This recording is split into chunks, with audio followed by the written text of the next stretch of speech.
Mike and Sharon and Gay and I were all going out to dinner, and this topic came up, I mentioned to Mike that I had actually been teaching in my courses, teaching about the history of monuments and memorials, and because this is very much on the students' minds at the moment as well. And in spite of the fact that I'm a philosophy professor, I try to be relevant to the world that they live in. And they very much are looking for guidance in what to think about what's going on. And so one of the things that I did in designing essentially what you're going to get tonight is an enhanced version of a class that I teach. And so this is one class session, but I'll try to keep it from feeling like you went back to school. But one of the things that, and I hope we'll have plenty of time to talk about it, have your thoughts, give you my thoughts about your thoughts, you can give me your thoughts about my thoughts. But one of the things that I try to do is to set in perspective with a lot of historical detail that the students just don't know about not only our situation with Civil War monuments, but about the history of monuments and memorials in general. And I'm talking about going back as far as human history goes back, because it's not like monuments and memorials are a new thing, and it's not like tearing them down is a new thing. It's a very old thing. And so trying to put what we're dealing with now in the perspective of even tens of thousands of years of human history, as well as United States history. And so I'm not going to talk very much about that with regard to the images that I'm using tonight, but one of the things that I'd like you to be aware of is that almost all of the monuments that are under discussion right now are modeled on monuments that existed in other places and other times. So let's move to the first image. What is that?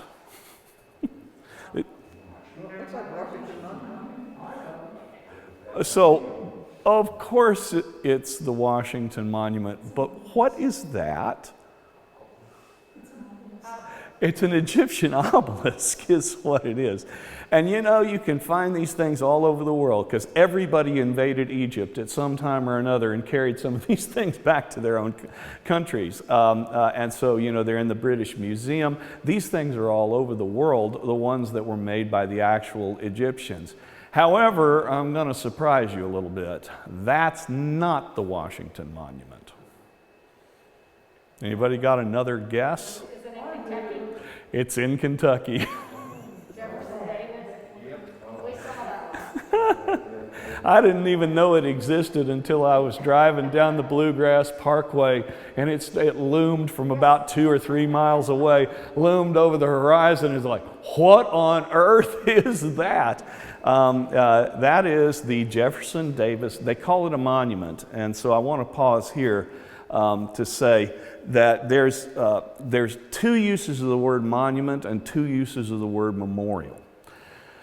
Normally, a monument does not mark the place where an event actually occurred, but in this case it does mark something that actually occurred in Fairview, Kentucky.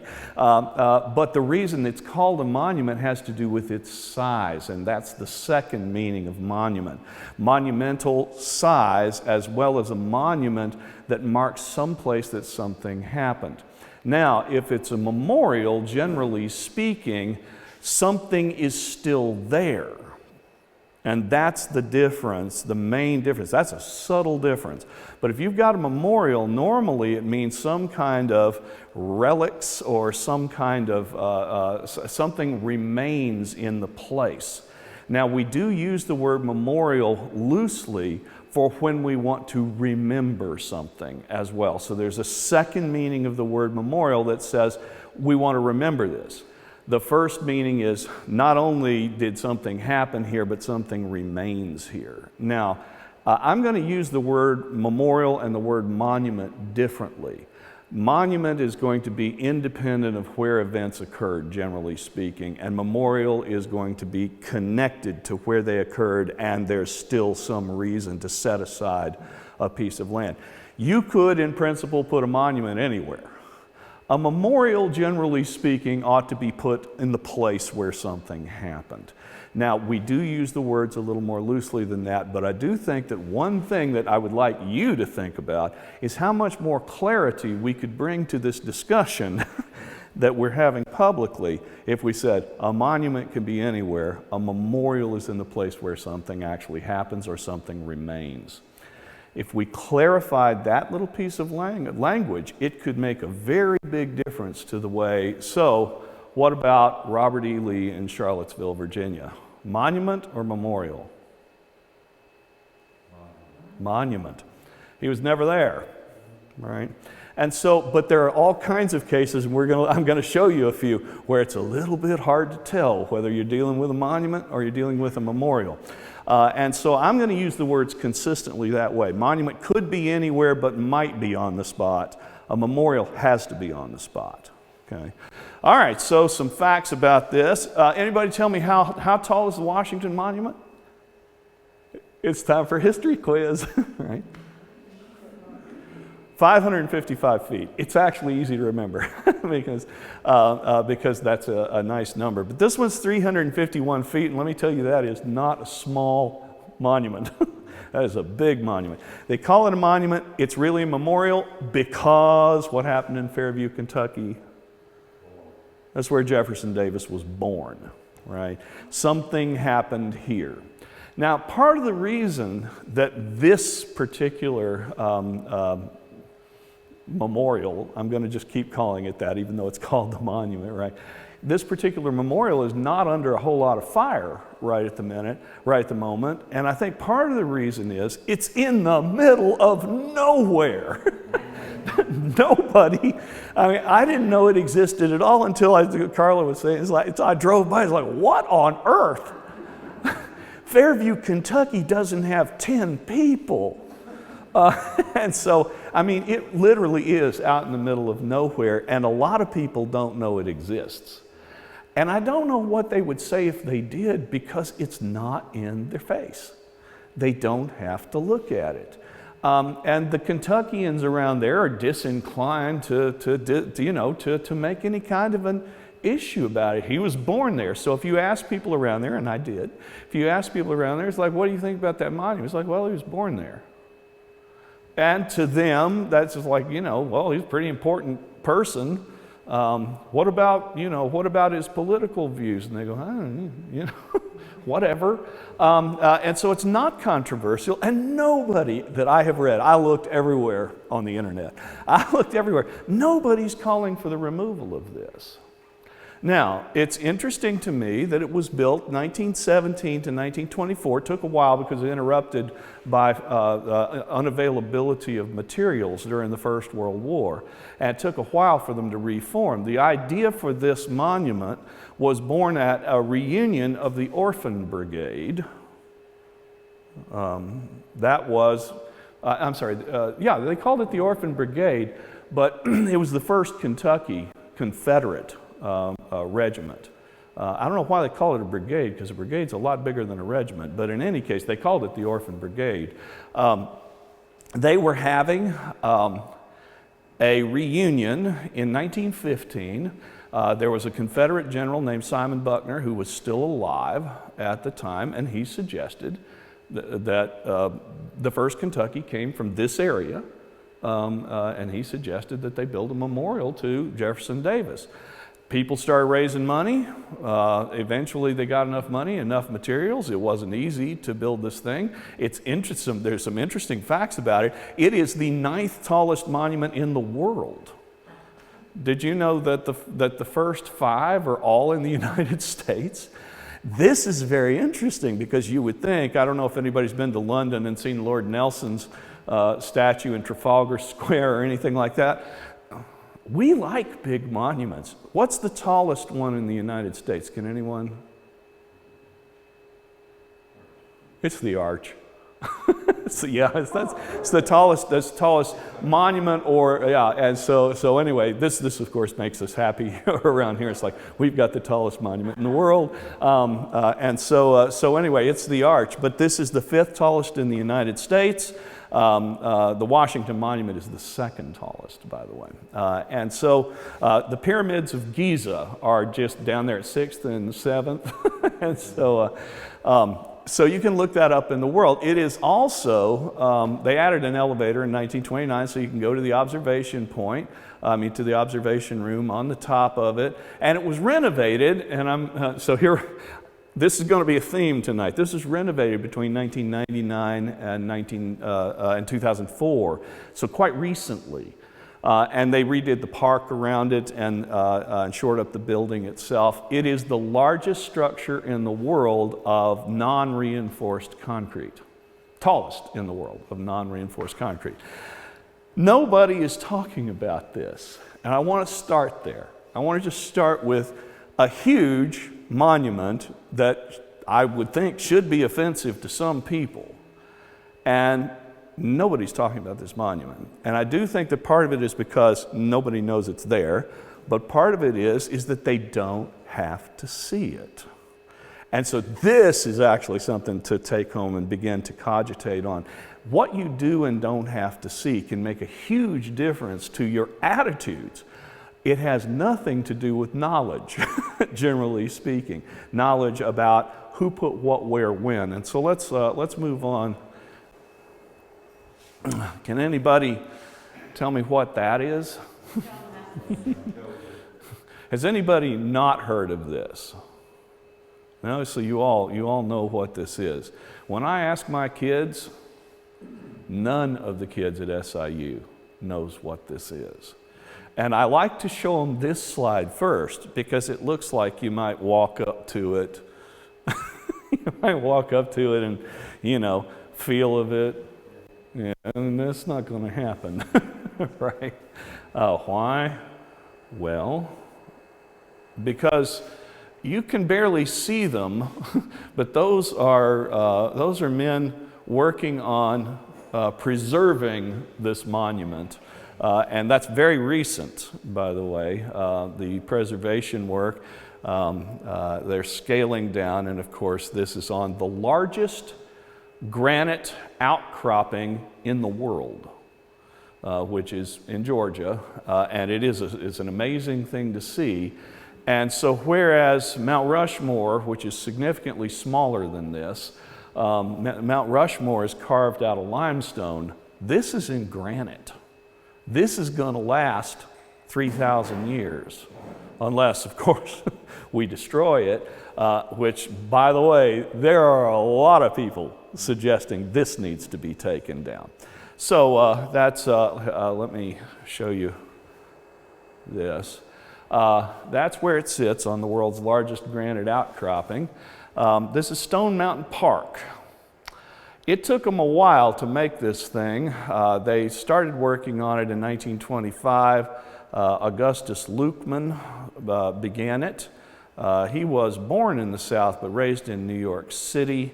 And the funding ran out and the will ran out.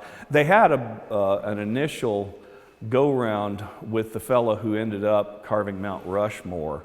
And he had a very different design with a lot more soldiers and got into a dispute with the people who were funding this carving, and they ended up firing him. And he had in fact finished the face of Robert E. Lee, which they blasted off of the mountain.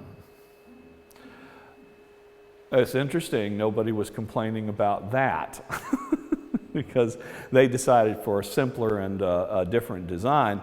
And so Augustus Lukeman, who was from New York City and quite a well-known sculptor, started it, and it was finished by Walter Hancock. Look at the years, between 1964 and 1970.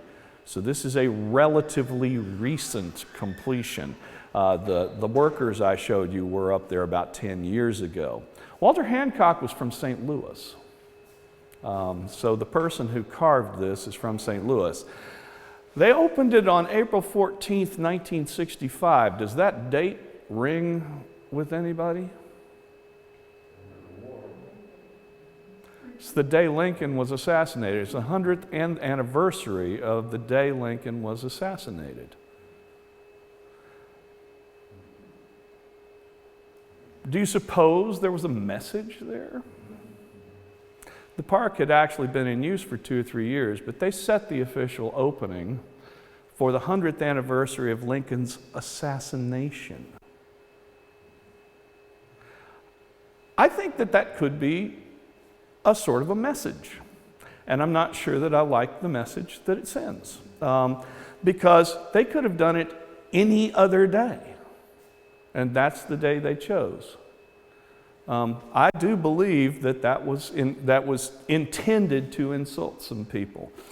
So this park is huge, and it has 15 pavilions going down to the lake that's or the pond that's at the bottom. Well, it's a big pond or a small lake, whatever you want to call it, that's at the bottom down there. 15 pavilions for each of the Confederate states. Somebody's supposed to say, but there weren't 15 Confederate states. So there's a pavilion for Maryland, a pavilion for Kentucky, a pavilion for Missouri, and a pavilion for Delaware. Why, Len? Those were all slave states. That's a fact. By the way, they have moved those pavilions now. They're under a lot of pressure at Stone Mountain, Georgia, and they have moved. They also displayed what you might call the most Confederate-looking flag that any of those states had in its history of successions of flags. So Stone Mountain is regarded, I mean, to me, this is the mother of all monument fights. And it really is heated there around Atlanta. Because there's a lot of really divided feeling about this. Now, I do want to, at this point, pause and point out that as a work of art, this is the largest bas-relief in the world. Largest ever attempted, because the Crazy Horse Monument, if and when it's ever finished, isn't bas-relief. It's a full sculpture. This is bas-relief, and it's the largest one in the world. I don't think that UNESCO is going to pronounce it a World Heritage Site. But here now I want to step back away from this for just a minute and say, if you wander into Rome and you see Trajan's column, has anyone seen that? It's most impressive. You ever read anything about Trajan? If anybody deserved to have his column pulled down, Trajan did. Right? So you've got to ask yourself, why? I mean, so this was a despotic, terrible emperor of Rome, and militaristic with no good reason, exhausted Rome's resources, and was a terrible emperor. But he had all these monuments built to himself. They tore down most of them, but they left this one, the column, standing. The reason was it was such a great work of art. And it sends a most insulting message to the whole world even today. Because what it is Trajan standing on the top of this thing. It's about 170 feet tall. And that ain't no small monument, right? And all the peoples he conquered spiral up the column, all of them in chains. Right? It's like... But the carving is unbelievable. And so they left it. It continues to be preserved. They do the preservation work on Trajan's column. Everybody knows what a jerk he was, and everybody knows what an insulting, I mean, if you look at the people following him, they're caricatured. There's Africans who are caricatured, there are Gauls who are being caricatured, and so the carvings are caricatures of these various people. Nobody in Italy is saying they should tear it down, but part of the reason is that nobody cares anymore about Trajan. I mean, it's 1,500 years ago. It's actually more like 1,700 years ago, and nobody cares anymore. Yeah, he was a bad guy. Oh, look at that. I'm wondering, 3,000 years in the future, assuming this thing survives, it's in granite. It's not going anywhere. Mount Rushmore will be gone long before this thing. You've been to an old cemetery. You see what happens to a limestone grave. It's good for about 100, 150 years at most. This is granite. And furthermore, it's deeply carved. This is going to be here, unless it's blasted off the side of the mountain, it's going to be here for thousands of years when nobody cares who these people were anymore. By the way, in case you didn't catch it, it's Robert E. Lee, Stonewall Jackson, and Jefferson Davis. It's Raymond, Mississippi. This is my own picture. It's not a very good one because I'm not good at taking pictures. Raymond, Mississippi. There was a battle just outside of the little town of Raymond, Mississippi, and John A. Logan was in command of the Union forces. And the Union forces won in a rout in that particular battle. That is a cemetery for the Confederate soldiers who actually died in that battle. There have been no burials there since, but obviously the stones were put up later, almost all of them unknown. That is the flag of the Confederacy. There are no Yankees buried there. The Yankees are actually across the road. One of the things I thought as I was driving by there is, I don't think I have a problem with this because it's a memorial. It looks too much like the U.S. flag. Yeah, that's true. The Confederate battle flag that we all associate with it was adopted a little bit later in the war. And the uniforms became a little bit more uniform as well because there were Union troops who wore gray and there were Confederate troops who wore blue. This is a problem. So anyway, as an exemplar of a memorial, I want you to think about this. So the way I'm using the word memorial tonight. So think of Stone Mountain as the ultimate monument. Robert E. Lee, Jefferson Davis, Stonewall Jackson never went to Atlanta, let alone Stone Mountain. There was a battle near here, but that's not what Stone Mountain is about. I pointed to the day it was dedicated. Okay. By the way, the KKK was founded at Stone Mountain, the modern KKK, in 1915. And it was their idea to, so unlike the Jefferson Davis Memorial, I'm going to call it, which was basically his loyal troops, this was suggested and begun, and the Daughters of the Confederacy were the official organization, but in fact, the KKK largely paid for Stone Mountain, but not for this. Now we're up against a more difficult case. That is the Jefferson Davis Memorial in New Orleans, Louisiana. The position that he is in is that of a military leader, not an orator. However, his left-hand side is the position of an orator. This iconography is all over the world, especially in Europe, and you can find one of my favorite ones is in Stockholm. One of their most militant kings of Sweden has his own park, and he's pointing toward the poles. And so it's like the poles are that way. So he conquered them. So in any case, this is in New Orleans, Louisiana. Of what significance in the life of Jefferson Davis is New Orleans? Does anyone know? He came and went from there a good bit, but he died there. And this is in 1881.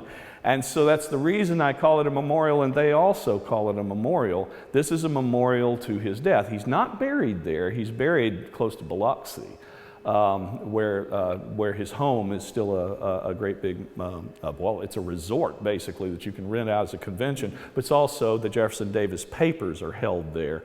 And it's like a presidential library, is what it is. And so nobody's suggesting they tear that down. This one's gone. So there's the dedication of the Jefferson Davis Memorial in 1911. That'll give you a better sense of how big it is, which is pretty big. I mean, it's no Stone Mountain by any stretch.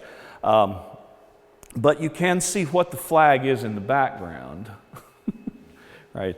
That is a giant Confederate battle flag. 1911, a lot of the Civil War veterans were passing away, sort of the way that the World War II veterans have largely left us now over the last 20 years. That's what was happening at this time. Furthermore, it was also about the first time that the South economically was doing well enough that people could afford to raise money for these monuments.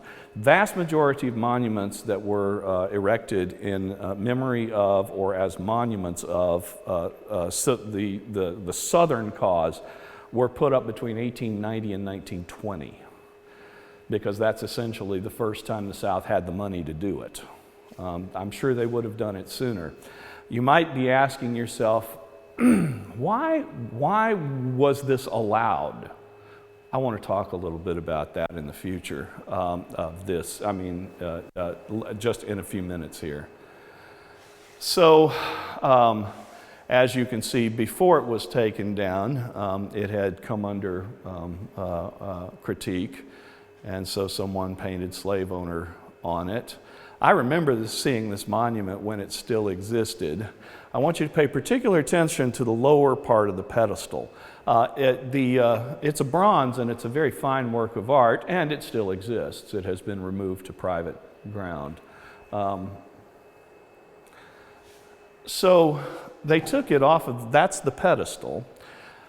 They took it off of the pedestal, and some guerrilla artists put this up there on the pedestal that used to have the Jefferson Davis. That is an African American slave woman. They didn't have permission. It's not still there. And it's not bronze. I'm not sure what they made it out of, but it was light enough that they that just a couple of people with hoodies could put that up there. And so they're sending their own message. Essentially, the city of New Orleans had left the pedestal empty. It is sort of almost asking for somebody to do something to have the pedestal left empty. I was thinking to myself, why didn't they just remove the pedestal? It couldn't have been that difficult. I mean, I could take care of it with a jackhammer in one day. I'm quite sure, but they left it up there, and I'm quite sure that the reason they left it up there was it was still a memorial. The pedestal alone, because everybody knew what it was, right? And I'm pretty sure that's why these folks decided, it's like, okay, if that's how you want to play, then we've got our own memorial to the slaves who suffered here. I'm not going to make any comment on the right or the wrong of that, but I will go to my hometown next, Forest Park. This one is even more problematic. So they've changed the names of all the parks. There was Confederate Park, there was Davis Park, there was Forest Park.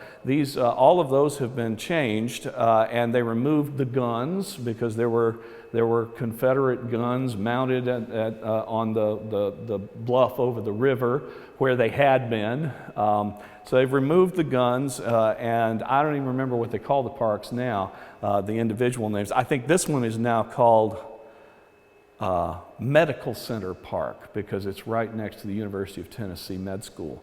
But in any case, that's Nathan Bedford Forrest, the founder of the original KKK, and probably one of the more interesting cavalry officers ever born in the United States.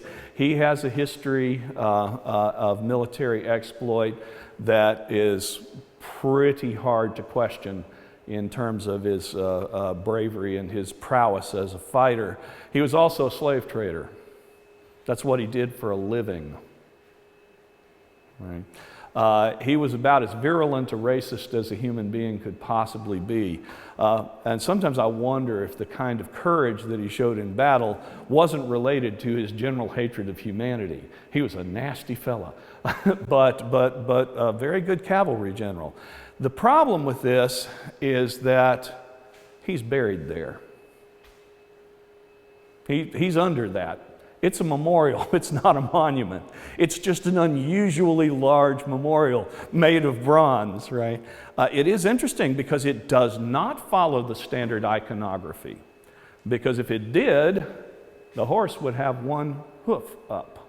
But this horse is standing still with all four hooves on the ground. The way the iconography is that someone killed in battle, the horse will have both front hooves off the ground. Someone wounded in battle, it'll have one hoof up. But in this case, they didn't follow the iconography. I'm not sure why. I'm just pointing out that artistically speaking, this thing is a little bit outside of the norm. He was not buried there right when he died. He was moved there in the 1890s, and this is when they put up the.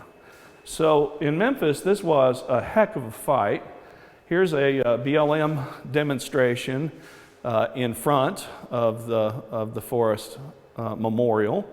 And here's what the Sons of the Confederacy did. Instead of painting over it, they draped the Confederate battle flag over it and had a big rally around it. And so as things were going on, I found this to be very interesting, because if you know this spot, you would know that that was an American flag. It's been photoshopped. But the irony to me is that that flagpole with an American flag has always been there. I don't know, I mean, for my whole life, it's been there. Maybe when they first put the monument up, they flew the stars and bars. I don't know, but by the time I could remember, it was a United States flag that flew there. Somebody has photoshopped the stars and bars there. It's gone now. There's the actual. That's what it normally looked like. The whole time I was growing up in Memphis, that's what it looked like. And you know, I went back and forth in front of that thing. I can't tell you how many times. I never thought about it at all. I knew he was buried there with his wife. I knew he was buried there, but he didn't mean anything to me. And so, you know, I read stories about him. I think, well, you know, there's lots of great military heroes. He's one of them, so what? But it is right in the middle of town, and you have to look at it. Yes, sir? Why would they put the American flag at his grave? That is a very good question. Well, because, I mean, they did, the government finally recognized them as veterans. Mm-hmm. It was in the 1950s. Yeah, they did, yeah. So the Confederate soldiers were labeled veterans. Yeah, so It's odd that they even allow that to happen. it's true. By the way, the Union veterans were given no pensions until 1915. Nobody got. It was very unpopular to have the government involved in such things as military pensions, and it had been heavily pressed through the 1890s. But Grover Cleveland was absolutely opposed to it, and they were unable to get it through the Congress until 1915, and then they did offer pensions to Union veterans. But the recognition of the military service of Confederate veterans came in the 1950s. And so right at the moment, if you served in the Confederate Army, technically you count as a veteran. And so by the 1950s, of course, it didn't make any difference to anyone living. There might have been one Confederate, I think the last Confederate veteran died in 1959. He was a 10-year-old drummer boy, right? but in any case, so that's what that looks like. So I want to pause for a minute and not show you the next slide and just talk for a second about what we've sort of seen here. The thing to remember, in my view, and this is what I say to my students, is that when you put a memorial someplace, you generally do it because something is here or was here. When you put a monument, you're sending a symbolic statement of some kind. I think there's a real difference. I think that difference is incredibly important because as a society, collectively, we decide what we want to monumentalize. But memorials involve personal connection. They involve families. They involve things that are deeply connected to a place and a time. And so on the court square, if something happened there and you've got a marker that says X happened here, that's so we'll remember it. It's not a monument. It's a historical marker, and the historical marker is dedicated to memory. I do think that if the people who want to uphold the sort of the dignity and tradition of these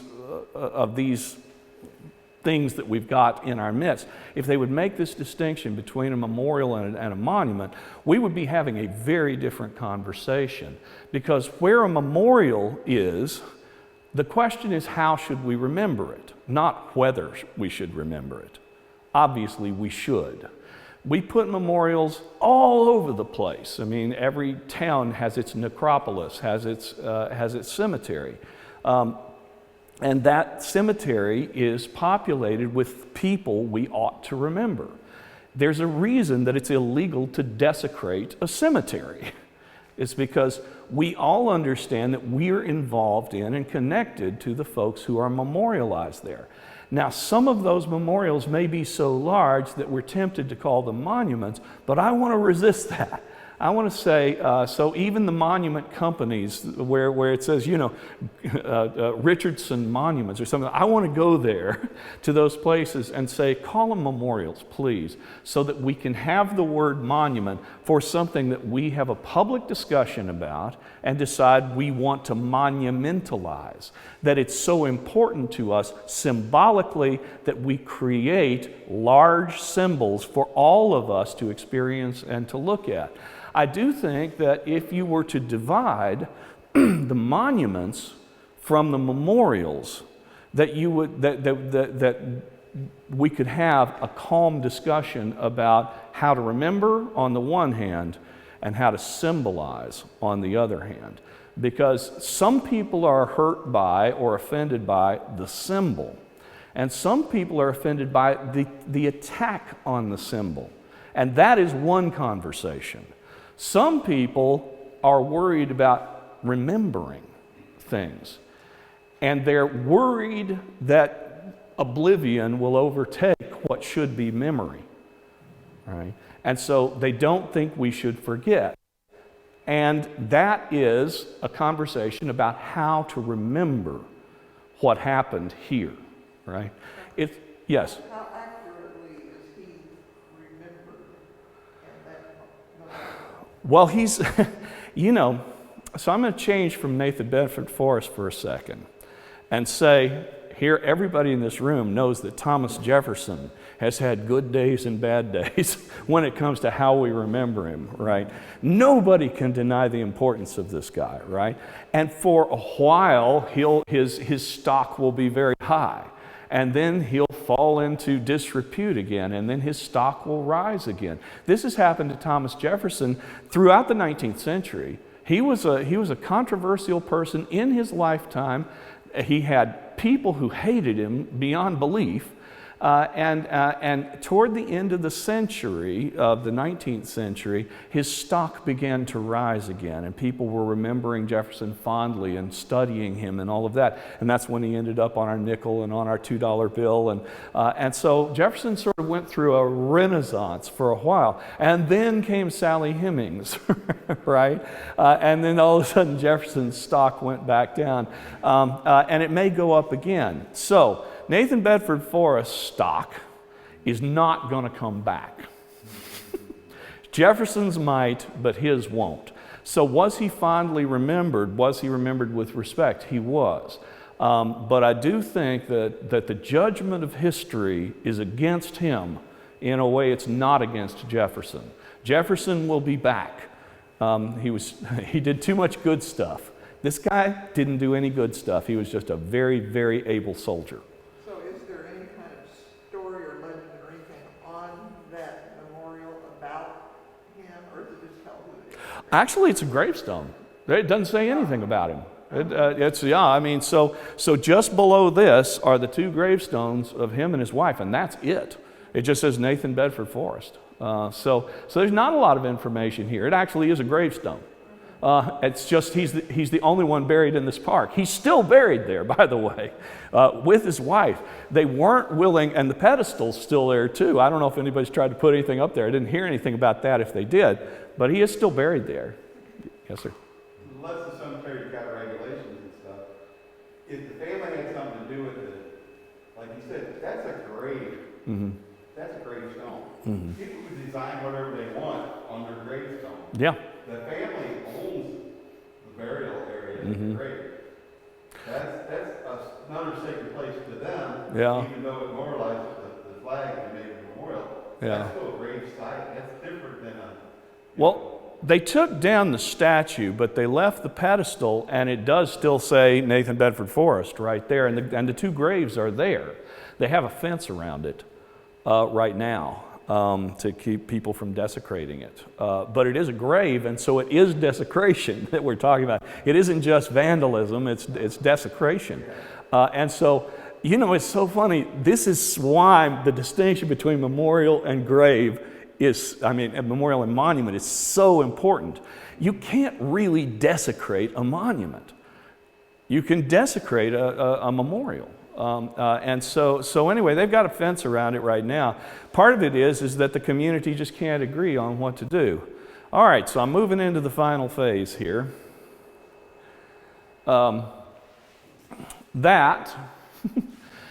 So with regard to the Jefferson Davis, it's difficult to say whether it's a monument or a memorial, right?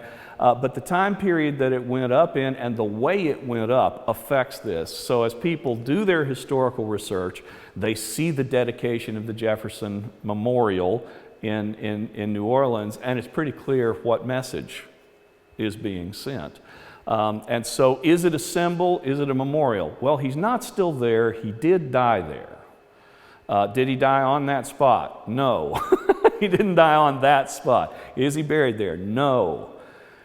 To me, it tips monument because of the circumstances. In the case of Stone Mountain, there's no question. That's a monument. It's not a memorial. And so anyway, this is in Rossville, Georgia. And this is where I take my kids in order to open up the discussion. It's in Rossville, Georgia. There, the Battle of Chickamauga occurred just over the hill. You see the hill there. This is where the Iowa soldiers camped the night before the Battle of Chickamauga. And that is the Iowa, it's like the 55th Iowa Regiment, that's where they put that up because that's where they camped the night before. So and by the way, the Union monuments were put up very soon after the war because the Union could afford it. Confederate monuments were 30, 40, 50 years delayed because nobody had the money to finance the monuments. Okay, so that's the Iowa monument. It's over 60 feet tall. And whether it's a memorial, I'm going to leave up to you after I describe it. No Iowa soldier died there. A lot of Iowa soldiers died over the hill. The Chickamauga battlefield is full of memorials. We know a great deal about this battle. It's very well recorded. We know who was where doing what. The South won that battle decisively, but then the next week they lost decisively at Missionary Ridge. John A. Logan had something to do with that as well. But in any case, some of those fellas who camped there that night went over that hill and they didn't come back. So you should know that. Another thing you should know is that this is right in the middle of town in Rossville. And therein lies the problem. The people of Rossville have to look at a 60-something foot monument to Iowa soldiers every day because it's right in the middle of town. It's true that town bumps up against a national battlefield, but be that as it may. So nobody's buried there. Something did happen there, right? They camped, right? And some of them didn't see the next day. Here we have the preservation. This is quite recent. I love this picture because it shows sort of what preservation folks do. Those people are from Iowa who are preserving that statue. They are not from Georgia. They came down and the Iowa monument needed some cleaning, and you can see that they've already cleaned one of the fellas there. And one of the things I like about it is you can see how large the sculptures are, because those are not regular sized human beings. They're about twice human size there, and the soldier on top is more like 3 times the size of an ordinary human being.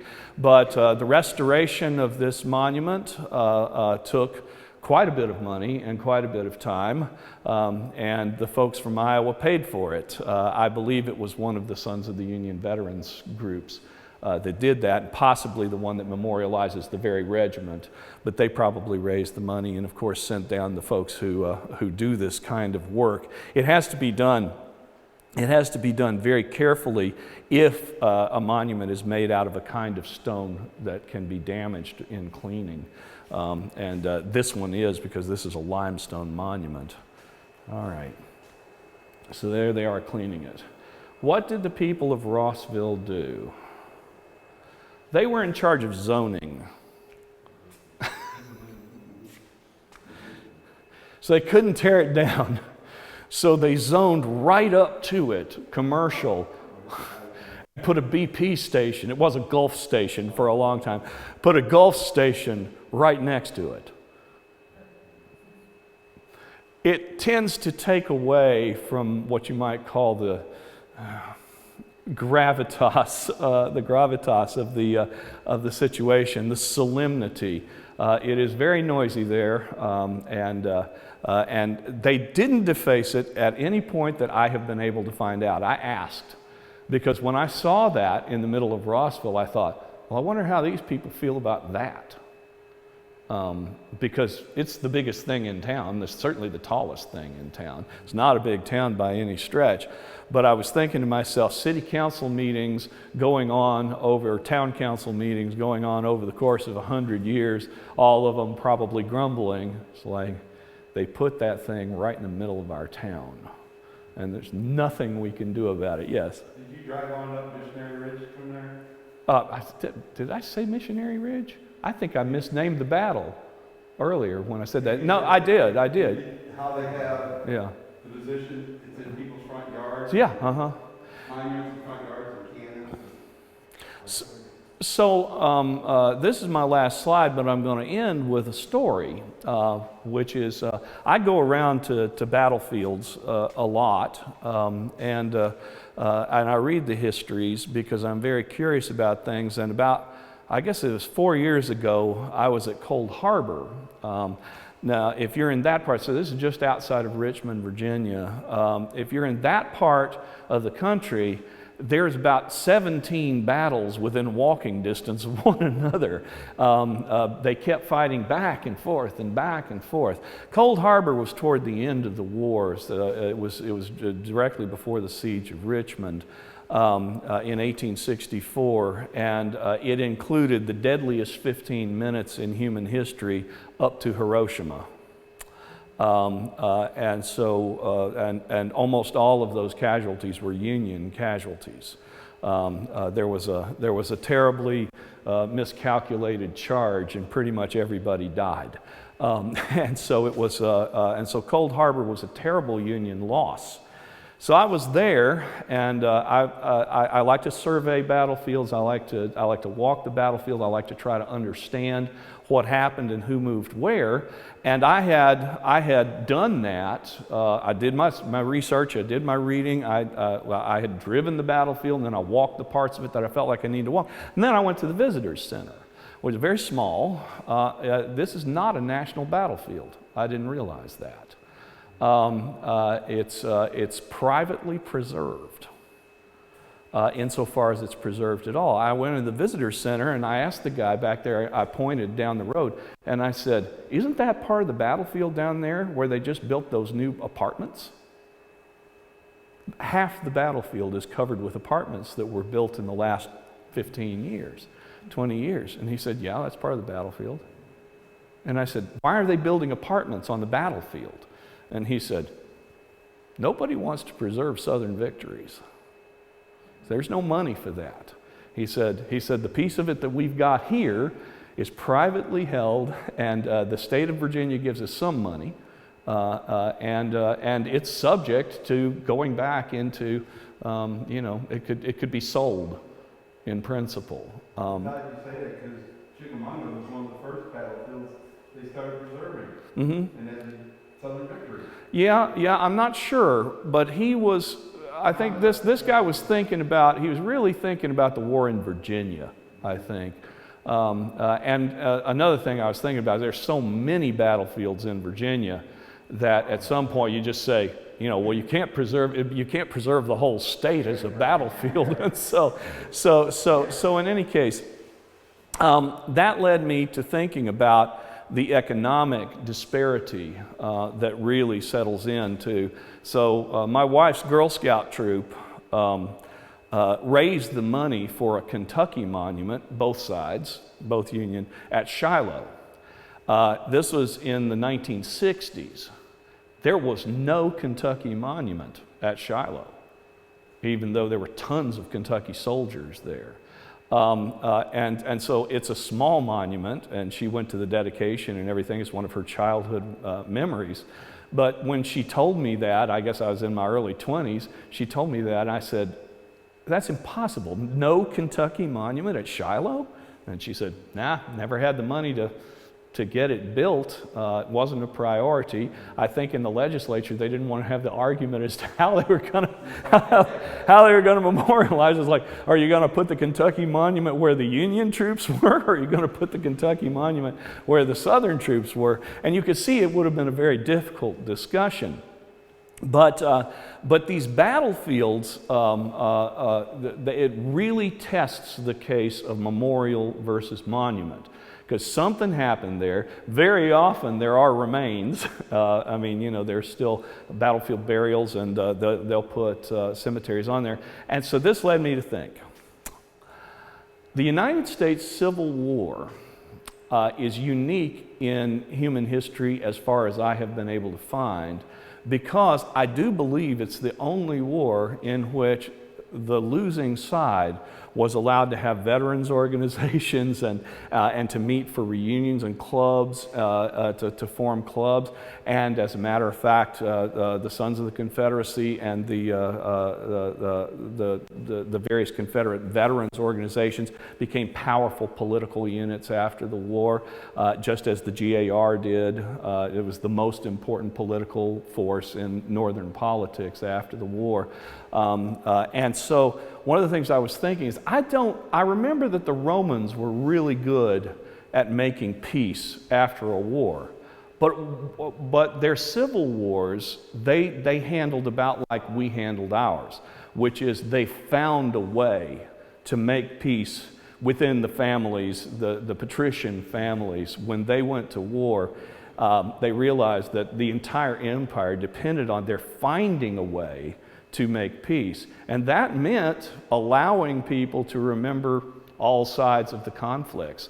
The Romans they were great with memorials. They were also great with monuments, but the idea of a monument was a little bit foreign to them, because if it wasn't a memorial, they tended not to build it. And so memorials didn't have to be attached to the place where something happened, but the emperors building these things to their victories and whatnot. That comes pretty close to a memorial, because the emperor who builds it is the one who had the victories, right? And so there's this gray area. I can't imagine so we in the United States, when we tried to make peace, and we're still trying to make peace, there's no question about it. When we tried to make peace, one of the things that we tried to allow for was the memorialization of everything that happened. But did we want the monumentalization of what happened? Have we not overrun memorial and into the territory of monumentalizing something? And if we were willing to remove the monuments, could we keep the memorials? It's an interesting way to think about it, because I am disinclined to dig up Nathan Bedford Forrest as much as I would oppose everything the man stood for, right? You just don't dig up somebody's bones, right? Just leave them there and let history take care of him. He'll be forgotten just like most everybody else will, and then it's not a problem. Furthermore, if it's just a little grave, nobody has to. It's not in your face. You don't have to see it. And so if I got my way, would the Jefferson Davis Monument stand? Probably. Unless there was a really, really strong objection from an awful lot of people, right? But then I'd take it down. Would I, under any circumstances, say that they should dig up the bones of Nathan Bedford Forrest and move them somewhere? I wouldn't. I just say, leave it alone. Just leave it alone. So there's clearly a line in there somewhere where we could keep the memorials and sacrifice the monuments and do so as a gesture of reconciliation, because we're not reconciled yet. So that would be the point that I want to make. So you have. My philosophy when I see some living history, I tell people, is my look at this is if you hide history, destroy history, and want to try to change history, you forget about what these people did, you know, it's going to repeat itself. Mm-hmm. It'll come to light again. I think most of us agree with that. So I'm favoring remembering, although I do think we can have a vital discussion about how we remember. But forgetting is not an option, in my opinion. Forgetting is not an option, but how we remember can be a fair conversation. But the monumentalization is a way of trying to attack and insult the other side, whatever the other side is. And so I mean, if the slave woman that they put up on the Jefferson Davis pedestal had been the same size as the Jefferson Davis, that's clearly just sending a message. But putting a humble, temporary sign there, knowing everybody's that they're going to take it down, I don't think I have too much problem with that. But the question is what leads to reconciliation? And I think remembering is required for reconciliation. That forgetting doesn't lead to real reconciliation. So, Darla, do you have a question? Well, having warring symbols probably doesn't lead to reconciliation either. Here's what I would say. If the people who wanted to put that statue up had gone through the standard processes and it had been approved by the community in the way that monuments have to be, memorials don't have to be approved by a community, by the way. This is a point he made. But if it's going to be monumental in size, so that everybody absolutely has to see it, then I think there has to be a public discussion. And so I know they couldn't have gotten permission to do that because it would have been perceived by those who respected and cherished the the Davis Memorial, it would have been perceived by them as an attack on them. And so the city council undoubtedly would recognize that this is just tit for tat, and it doesn't lead us anywhere. Leaving the pedestal at all was the mistake, in my opinion.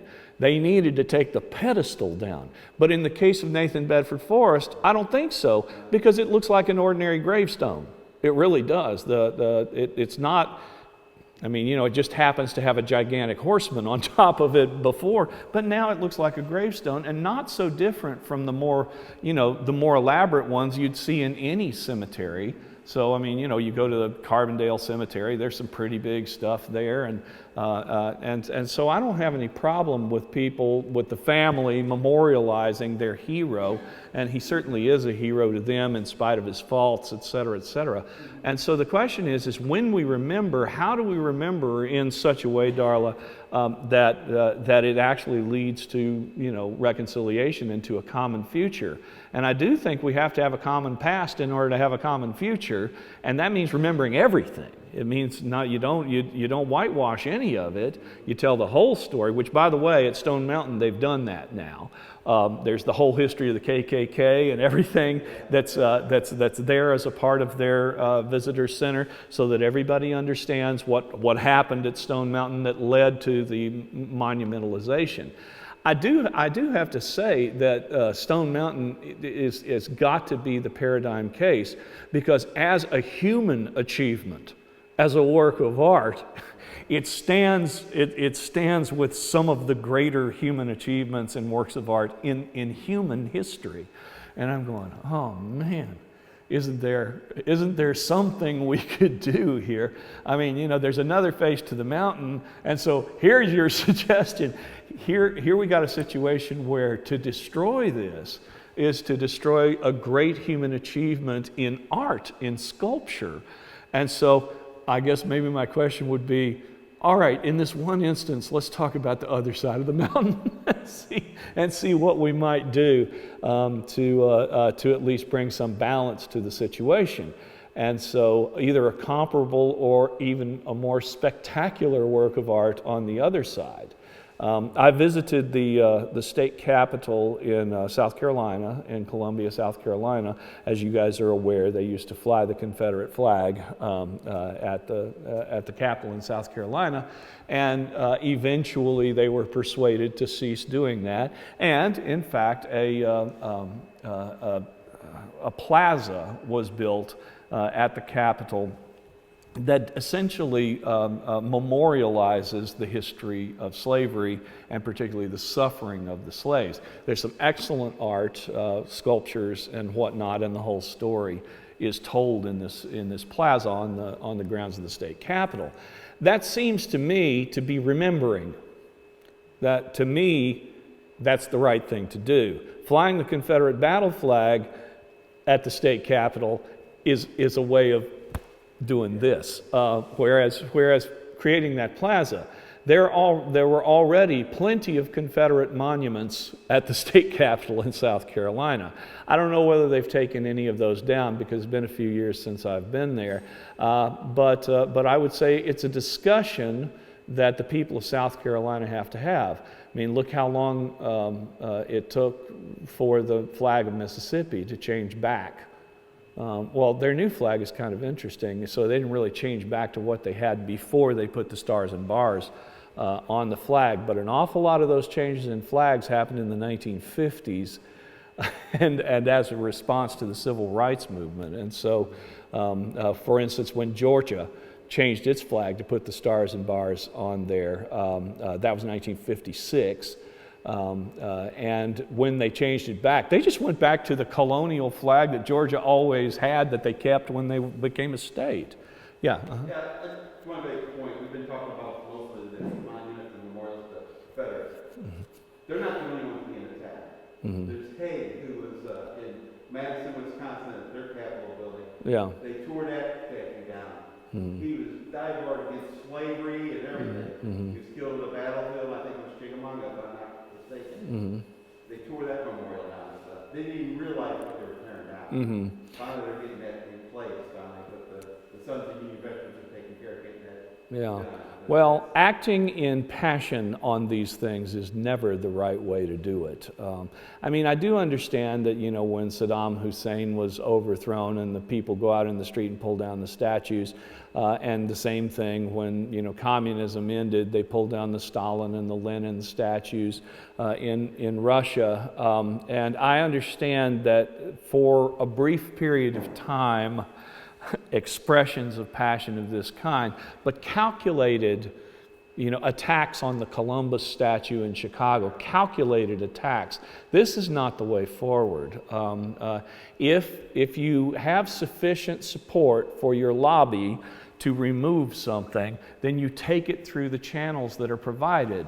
And if those channels are, if they seem to be overly conservative in the sense of leaning towards not changing things, I don't mean conservative in the sense of Republicans and Democrats or anything like that, conservative in the sense of inclined not to make a change unless there's really, really a lot of pressure to do so. I think that's what government is part of. That's part of what it's there for, is to calm the passions of those who are impassioned over an issue and say, let's figure out how to have this discussion. Let's go through the proper channels. If we don't have the right rules and laws, let's create the right rules and laws so that we can deal with this as a community. And so if those folks who are attacking the Columbus statue in Chicago, if they really have sufficient support, they should be able to go through. It's not like Chicago is generally speaking a conservative city. It's not. If they've got the support, let them bring political pressure on the leaders who have the authority to remove that statue, and they decide together according to the democratic processes and votes as to whether they use the same process they would for any monument. When it comes to memorials, it's a little tougher than that because families have to be taken into account, and there's a certain dignity and sacredness to a memorial that goes a little bit beyond just a community discussion as to how to symbolize. And so, yet, even with a memorial, you can have a discussion as to how to remember, so long as everybody understands that we are going to remember. This is a memorial. We are going to remember this, no matter how uncomfortable it is. We're going to remember this, but how should we remember it? Usually this can be handled with small markers, right? When you're in a place where something needs to be remembered, put the markers up. How many times are you driving down the highway and you see the sign that says historical marker ahead? I don't know about you, but I'm somebody who pulls over and reads those things. Part of it is because I just want to know what happened here. And so I love those things. And they have these all over the world. We're good at it in the United States. I've traveled a lot. We're good at actually marking things. And sometimes the things that are marked, in fact, very often, aren't comfortable things. There are things that, massacre occurred here, that kind of thing. And you go, didn't know a massacre occurred here. Well, now I do. Yeah, Darla. Don't you think what really gets people head up, if you will, about monuments and such, are if they bear a likeness to the actual person? Mm-hmm. Yeah. Now, so here's so now we're going to have a discussion in the philosophy of art, and so this is where things become difficult, because you do realize that everybody hated the Eiffel Tower. Right? Because it was so modern and it was so big. And Paris, they didn't want their skyline, despoiled by this thing. And of course now, anytime you think of Paris, the first thing you think of is the Eiffel Tower. But at the time, people didn't understand that the artistic taste that went into the creation of that had a certain staying power, right? That what was being created here, even if some people, I'll be honest with you, I don't like the Eiffel Tower. I love the arch, by the way. I don't like the Eiffel Tower. I think it's ugly. But I wouldn't tear it down just because aesthetically it's not what I would choose. I recognize that as an aesthetic work, it has value. And so yes, I would allow my taxes, if I were French, to be used to preserve the Eiffel Tower. And certainly the St. Louis Arch, which I think is the finest piece of monumental art in the world. But not everybody liked it. There was a lot of opposition to spending that kind of money to just put a work of art. Well, part of the reason is both of those two that I mentioned are more or less abstract. And so that's not really a tower. It's an artwork that looks like a tower, right? Only recently was it ever used for anything.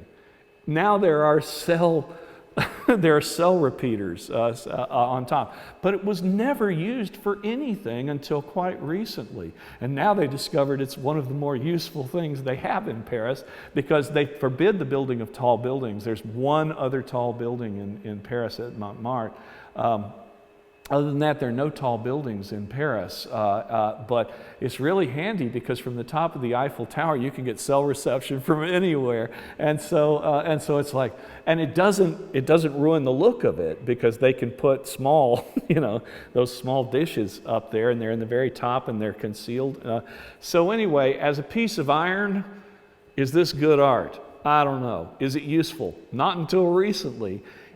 Should we take it down? Well, I don't think so. And so the artistic question has, to me, to do something to do with sort of the staying power of taste. There are all kinds of works of art that are going to be taken away and destroyed. And there are works of art that aren't going to be. And you can't give a systematic definition of the why exactly. But I don't expect anybody ever to tear down that arch, because you look at it and you go, well, that's impressive. whatever it is. And the same thing with the tower. And so there are some works of art that just by consensus, even though they don't necessarily look like anything representationally, they don't represent anything in particular, people are going to look at. So one last Civil War story. Robert Gould Shaw, does that name mean anything to anybody? Right. Yeah, so he was the regimental commander of the 54th Massachusetts Regiment, which was the first African American regiment. The memorial to him, which is in Boston, which is where he was from, his family despised it. It is now regarded as a great work of art because it was designed by who, Mike? The same person Mary Logan didn't like. St. Gaudens, yeah, Augustus St. Gaudens designed this memorial. He was ahead of his time as a sculptor. There's another person we all know well that St. Gaudens designed his memorial. It would be John A. Logan, right? And Mike told me that part of the reason there was another one made is that apparently Mary didn't like the St. Gaudens. So it was very modern. But now everybody recognizes this guy as one of the greatest American sculptors ever likely to live, let alone who ever lived. And so they're not going to be tearing down any St. Gaudens, I don't think. And so sometimes it's the power of the artist, Darla, who and the wide recognition of the artist. If you started to tear down a St. Gaudens statue, you would have the whole art community on top of you saying, we don't care who this is. That's a St. Gaudens. You don't tear that down. And so anyway, so sometimes the aesthetics actually trumps the symbolism. It trumps the history and everything because you just can't destroy the work of a great artist. And any more than you can dig up the bones of forest. So there are some things that we do agree on. There's a lot of commonality there, and so I think the art community would do everything in its power to stop you if you tried to tear down a St. Gaudens statue, no matter what it was about. By the way, it's interesting to me that the people who did the Stone Mountain carving were all from the north. And actually that could be the source of some of the problems that they had. They hired the guy who did Mount Rushmore. This was before he had done Mount Rushmore. And he was the one who finished the face of Robert E. Lee that they blasted off. He got in a terrible fight with the Daughters of the Confederacy. And so, and the Stone Mountain Memorial Association is what it's called.